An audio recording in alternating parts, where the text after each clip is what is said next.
Shelley Clegg, author of the cookbook, Eating Well to Fight Arthritis. Today I'm going to share with you 3 joint-friendly foods that you could add to any recipe you're making. In fact, I usually have these foods in my house, and I bet you do too. They're so simple to add to whatever you're preparing. They're going to add flavor, nutrition, and they're good for your joints. Let's start with spinach.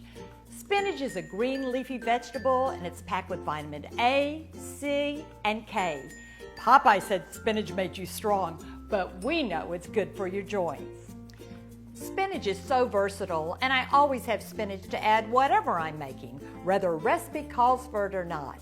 You could toss spinach with mixed greens, and I like to use the baby spinach because it's a little more tender. Add spinach to pasta, pizza, or soup. The list is endless. In fact, my chicken red pepper and spinach pizza is so good, it's on the cover of my arthritis cookbook. Number 2, peppers. I think peppers are one of the best kept secrets. Did you know that peppers are one of the best sources of vitamin C? They're good for your immune system, and they're packed full of those anti-inflammatory antioxidants. Just a half a cup of red bell pepper gives you a full day supply of vitamin C. I add peppers just like I do spinach to whatever I'm making. I also cut them in squares and use them as a chip for my favorite dip. For my last joint-friendly food, I had to go with my favorite fruit, blueberries.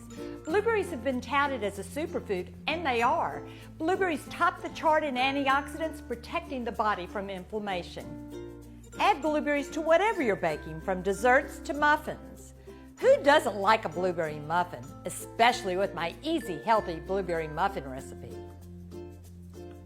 Sprinkle blueberries on yogurt for a healthy and delicious snack. Blueberries are just so versatile. Don't forget about adding them to your favorite smoothie.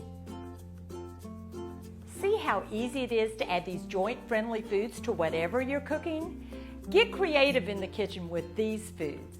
You want to remember, everybody's condition is different, so you always want to check with your physician before you make any major dietary changes. Mwah! Ghosts, goblins, haunted houses. It's the time of the year that you want to be scared, right? So today I'm going to take you on a tour of the scariest room in your house, your kitchen. No, not because it's filthy. I know we all try our best to keep our houses and especially our kitchens clean. So what's so spooky about it? Well, even if you've been eating a healthy diet for years, you've probably got some secret spooky foods stashed in your pantry. I'm talking about diet foods that aren't good for the diet or your gut at all. Now, you already know about things like beans, wheat, and other lectin-heavy grains and legumes, so I'll skip over those, even though I'm dressed like one of the spookiest foods of all, the peanut. But they're not the only foods messing with your system.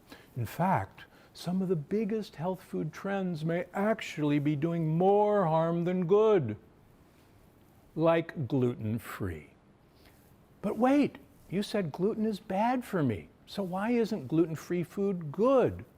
Well, some of it is, but if you're shopping the gluten-free section of your average grocery store, you're still buying food that's high in lectins, brown rice flour, corn flour, oat flour.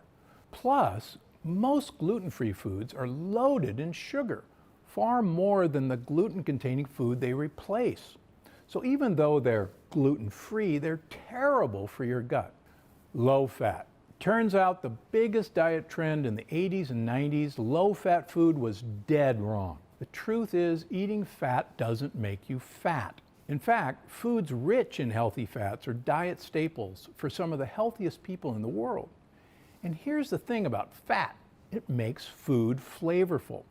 So when big food companies take the fat out of food, they have to do other things to keep it delicious. They add tons of salt and even more sugar to replace the flavor from fat. That's right, they're taking out something that could be good for you and adding unhealthy ingredients in its place. Green juice and smoothies. Here in Southern California, juice stores are everywhere.